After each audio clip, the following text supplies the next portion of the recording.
দণ্ডবোধ সেলাম, নমস্কার। আপনারা দেখছেন এক কথা দু কথা, ইতিহাস ও ঐতিহ্যের নতুন আরেকটি পর্বে আপনাদের সকলকেই স্বাগত। ঐতিহ্যকে তুলে ধরতে এক কথা দু কথা ছুটে গেছে শিলিগুড়ি থেকে প্রায় 28 কিলোমিটার দূরে ফাটাপুকুর তেলিপাড়া রাজগঞ্জে। এখানে 14 পুরুষ ধরে সোলার ঠাকুর তৈরি করার কাজের সাথে যুক্ত আছে মালাকার পরিবার। পেশায় তারা মালি, সোলার ঠাকুর গড়া তাদের কাজ। তাই তো 14 পুরুষ ধরে আজও অব্যাহত। কয় পুরুষ ধরে এই কাজটা করছেন? আমার 14 পুরুষ। বাপ ঠাকুরদাদা, তার ঠাকুরদাদা সবাই এগুলো করতো আর কি, আমাদের জাতীয় ব্যবসা। কেমন লাগে এই শিল্পের সঙ্গে যুক্ত হয়ে? তো এগুলো করে ব্যবসায়ীটা আমার ভালোই লাগে আমার। আর এই যে শিল্পের সঙ্গে আপনারা যুক্ত আছেন, সরকার থেকে কোনো ভাতা দেয়? কিচ্ছু পাইনি, কিচ্ছু পাইনি, কিচ্ছু নেই। না। কবে থেকে এই কাজটা শুরু করেছেন? এই কাজটা আমি ছোট থেকে। কার হাত ধরে? বাবার হাত ধরে? বাবার হাত ধরে। উত্তরবঙ্গের বৈচিত্র্য যেমন অসামান্য, সেই উত্তরবঙ্গের কোলে জন্ম নেওয়া আদি জনজাতি রাজবংশী সম্প্রদায়ের বিভিন্ন পুজোয় রীতিনীতি অনুযায়ী তৈরি করা হয় দেবদেবী। আর এই সমস্ত তৈরি করে থাকে মালি বা মালাকার সম্প্রদায়ের শিল্পীজীবী মানুষেরা। আসলে এটি হলো এক প্রকার লোকশিল্প, কাগজ শোলা দিয়ে তৈরি, কিন্তু এখানে চিত্রকলা বিশেষভাবে উল্লেখযোগ্য। বিভিন্ন দেবদেবীর চিত্র ফুটে ওঠে ডালায়। রাজবংশী সম্প্রদায়ের মানুষেরা এই শলার দেবদেবীর পুজো করে থাকেন। কানী বিশহরী, কালী, মনসা ঠাকুর, তিস্তাবুড়ি, এছাড়াও উত্তরের রাজবংশী মুসলিম সম্প্রদায়ের মানুষেরাও এই শলার ঠাকুর নিয়ে পুজো করে থাকেন। উত্তরণের এই ধর্মপ্রাণ মানুষেরা বহু সংখ্যক লোকদেবদেবীর পুজো করে থাকেন। সেই দেবদেবী তৈরি হয় শোলা, হরেক রকম রং এবং হাতের কারুকার্যে। এই শোলার ঠাকুর ঠিক যেন বাংলার আরেক শিল্প পট শিল্পের সঙ্গে নিখুঁত মিল রয়েছে। পট শিল্পের মধ্যে ফুটে ওঠে পৌরাণিক ধর্মীয় গল্প। ঠিক সেই একই রকমভাবে ফুটিয়ে তোলা হয় শোলার ডালায় মানবরূপী দেবদেবী। কাগজ, শোলার রং, তুলির সংমিশ্রণে তৈরি হয় উত্তরবঙ্গের রাজবংশী সম্প্রদায়ের লোকচিত্র। বেদনা কি ভাষায় রে, মর্মে মর্মরি গুঞ্জরি বাজে, সে বেদনা সমীরে সমীরে সঞ্চারে, চঞ্চল বেগে বিশ্বে দিল দোলা। বংশের ঐতিহ্য শিল্পকে ধরে রাখতে পড়াশোনার ফাঁকে মালাকার পরিবারের পুচকিরাও এই শিল্পকলাকে আপন মনে গ্রহণ করেছে।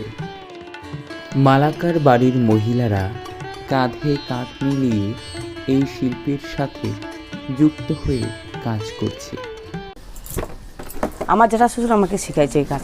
আমরা জানতামই না, আমি এই কাজটা আগে জানতামই না। হ্যাঁ, শোলা যে কি জিনিস আমি জীবনও দেখি নাই। আমার বিয়ের পরে আমি দেখতেছি যে এগুলা শোলা, কেমন গাছ, এটা পাটখড়ির মতন গাছটা, এটা শোলা। তখন আমার শ্বশুর আমাকে এই ছুরি দিয়ে শিখাইছিল যে এগুলা এরকম করে কাজ করতে। প্রথম প্রথম ভয় পাইতো যে হাত টাত কাটে যাবে, তারপর আমি তাও করতাম কাজ। আস্তে আস্তে এটা আর্ট করাও শিখাইছে।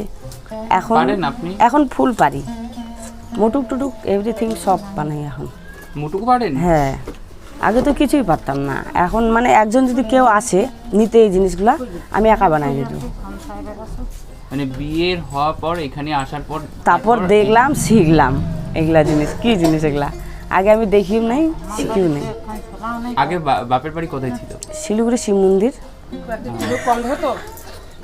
আমাদের পাড়া রামকৃষ্ণ জোট। আগে আমি দেখি না এগুলা। হ্যাঁ, আমাদের বাড়িতে তো নাই। আমার 30 বছর হইল বিয়ে হওয়ার পর কয় বছর পর, ধরো 10 বছর পর এগুলা শিখলাম। এই বাড়িতে ছিলাম তখন, এখন তো ওই বাড়িতে গেছি। ওরা সবাই করে, তখন আমরাও করি। করে এখন নিজে নিজে কত পয়সা তোর কামাই করি, কোথাও যাই, শাড়ি কিনি, ব্লাউজ কিনি, নিজেই কিনি, কারো কাছে চাইতে হয় না, সব নিজেই করি। ওদেরকে দিই, ধরো বাজার টাজার করি কোনো সময়, আমারই টাকা। এই যে মনসা বানাই, ফুল কাটি, দুর্গা পূজায় 3000 ফুট কাটলাম, কাটে পাইকারি দিলাম 3 টাকা করে। কদম ফুল দুর্গা পূজা কাটছি 3000, 3000-এ 3 টাকা করে পাইকারি নিছে, 300 টাকা শ। ওরা তখন 5 টাকা করে বিক্রি করলো, ছেলেগুলাই আমার নিল আমার কাছ থেকে, 2টা ছেলে আমার, ওরাই নিল, নিয়ে ওরা বিক্রি করলো 5 টাকা করে, আমাকে 3 টাকা করে দিছে। এই যে আমাদের বাড়ি এখানে মালিপাড়া, শ্বশুর বাড়িতে এসেই শিখেছে? হ্যাঁ, আমাদের বাড়িতে নাই কাজ, নাই ছোলা, নাই কিচ্ছু নেই। ওই যে ওরা সবাই করে, তখন আমিও করি ওদের সঙ্গে, করে এখন শিখে গেছি। এখন তো শিখছি যে কত ভালো, যেগুলা কামাই করি ধরো আমাদের সংসারে তো লাগে। একদম। হ্যাঁ, যদি না শিখতাম তাহলে 2 টাকা হলো লোকের কাছে চাইতে লাগতো, বলে 2 টাকা দাও। এখন যে আমি দিই, ধরো বাড়িতে ছাবন নাই, নির্মা নাই, হেটা নাই, নিয়ে আসি, কোথাও যাই ঘুরতে, কারো কাছে কিনি, শিখছি জন্যে নি না। এই কাজ করে প্রতিমা মালাকার আজ আত্মনির্ভর এবং সংসার চালাতে তাদের অবদান অপরিসীম। তারাও আত্মনির্ভর। আজকাল কিন্তু মানুষজন অনেকজনই মূর্তি পূজা করে, কিন্তু মূর্তির প্রচলন প্রায় অনেকটাই কমে গেছে। গ্রামে গঞ্জে বেশিরভাগ দেখা যায় ডোলা। কারণ আমাদের কথা না, এটা আমাদের পূর্বপুরুষের কথা, বা যারা এটা আমাদের কাছ থেকে নিয়ে আসছে তাদের কথা, মানে অতীত থেকে চলে আসছে, যে ডোলা পুজো করলে নাকি তাদের বাড়ির মঙ্গল হয়, এবং সাক্ষাৎ যে ডোলাটা যে ঘুরে কালীমা তাদের সামনাসামনি যদি দর্শন দিয়ে দেয়, তাহলে নাকি তার যাত্রা খুব শুভ হয়, সে যেখানে যাক না কেন। সেই জন্য পূর্বপুরুষ ধরে ডোলা চলছে। এবার যাদেরকে আমরা এসব দিই তারা একই কথা বলছে, প্রতিমার থেকে অনেক ভালো ডোলা। তাই আর কি গ্রামে গঞ্জে মানুষ বেশিরভাগ ডোলা নেয়। এই এখন যেমন অনেক পুজোর সময় দেখা যায় যে মূর্তিটাই বেশি করে ব্যবহার করা হয় পুজোর জন্য। তো কোথাও গিয়ে কি আপনাদের শিল্পীর কোথাও ঘাটতি হচ্ছে? এমনও হতে পারে যে পূজাটাই বন্ধ হয়ে যেতে পারে সব পুজোর দিক থেকে, কারণ আজকালকার রাজবংশী যারা আছে, যারা ইয়ং জেনারেশন, বেশিরভাগ মডার্ন হয়ে যাচ্ছে। তারা আজকাল এটা বলার ক্ষমতা নেই যে কোন পুজোতে কোন জিনিস দরকার আমাদের, যেটা তাদের বয়স্ক বাবা মা সবাই ভালো করে জানতো, কিন্তু তাদের বলার এটা ক্ষমতা নেই। সেই জন্য এটা আস্তে আস্তে বিলুপ্ত হওয়ার দিকে। অনেক রকম গান করতো রাজবংশী দিয়ে, কিন্তু আজকাল সেটা আর গ্রামের মুখে শোনা যায় না, খুব কম লোকের মুখে শোনা যায় যারা পুরনো মানুষ। মানে যতদূর জানলাম, মানে এই যে মূর্তি বিশেষ করে রাজবংশীরাই করে, বা আবার কি রাজবংশী ছাড়াও যারা বাঙালি রয়েছে তারাও কি করে থাকে এই ডালার? হ্যাঁ, ডোলা যারা দিয়ে আসছে প্রত্যেকবার তারাই, যেমন আপনার বর্মনদের মধ্যে দেয়, রায়ের মধ্যে দেয়, কিছু কিছু সরকার আছে তাদের মধ্যে দেয়। এবার আমরা রাজবংশী তারাই দেয়। এবার যখন মুসলিমদের একটা জিনিস থাকে তাজিয়া, তারা তাজিয়া খেলে, যখন তারা তাজিয়া খেলে তখন আমাদের কাছ থেকে তারা আবার চান্দোয়া নিয়ে যায়। চান্দোয়া একটা শোলা দিয়ে জিনিস তৈরি থাকে, চারকোনা, ওটা আবার মুসলিমদেরকে লাগে, সেটা আবার আমরাই বানাই। মানে এখানে কিন্তু একটা ঐক্যবদ্ধ খুব সুন্দর একটা মিশ্রণ পাওয়া যাচ্ছে। মুসলিমরাও আপনাদের কাছ থেকে নিয়ে যাচ্ছে, এখানে একটা ঐক্যবদ্ধ বা ঐক্যের একটা সুতোই আপনারা কিন্তু বেঁধে রাখছে। যেমন কিছু কিছু মুসলিম আছে যারা তিস্তা বুড়ি মাকে মানাজানা করে, তখন তারা কি করে, তখন তারা 5 মোলা একটা জিনিস থাকে যেটা আমরা বুড়ি পূজায় দিই, সেটা তারা নদীতে গিয়ে ভাসায় দেয়, আমাদের সাথে কিনে নিয়ে তারা নদীতে গিয়ে ভাসায় দেয়। তারা এতটা মানে এইসব জিনিসকে, তারা মানতে চায়, তাদের পূর্বপুরুষ মানছিল, এইটার দিক থেকে কোনো একটা তারা ভালো রেজাল্ট পাইছে সেজন্য মানছে, নাহলে কিন্তু মানতো না। আজকালকার মানুষ হতে স্বার্থপর, কারণ যে কোনো জিনিসে তারা লাভ না পেলে সেটা করে না। তারা হয়তো কোনো কিছু একটা পেয়েছে, নাহলে কি দরকার আছে তারা একটা অন্য কাস্টের হয়ে তিস্তা পরে মালা ঝুলাবে। তারা মহরম খেলাতে আমাদের সোলার জিনিস, যেটাতে আমরা বিয়ের মুটুক বানাই, সেটাও তারা তাজিয়াতে লাগাবে, কোনো কিছু একটা আছে।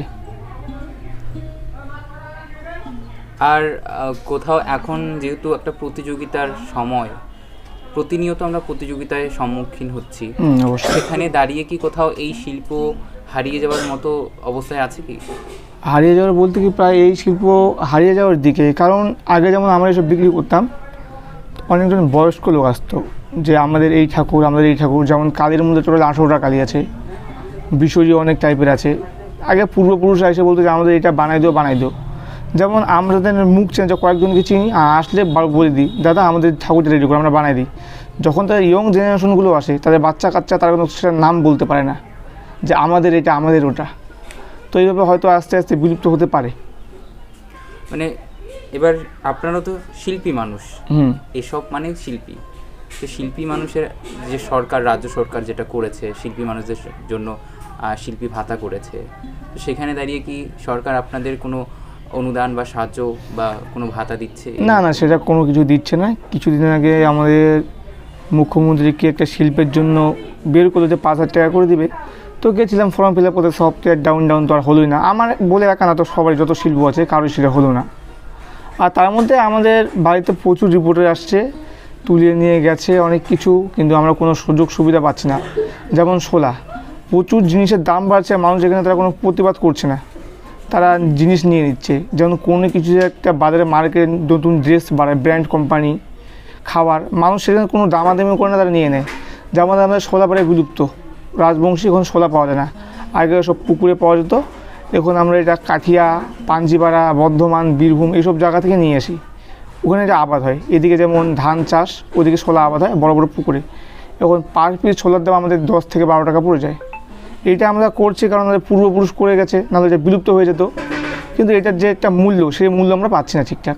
শিল্প শিল্পী দুটি মহাসংকটে যখন বংশের ঐতিহ্যকে ধরে রাখতে আজও বাঁচিয়ে রেখেছে মালাকার পরিবার এই শিল্পকলাকে, ধারাবাহিকভাবে নতুন প্রজন্মকে শিক্ষা দিয়ে যাচ্ছে বংশের কর্তারা।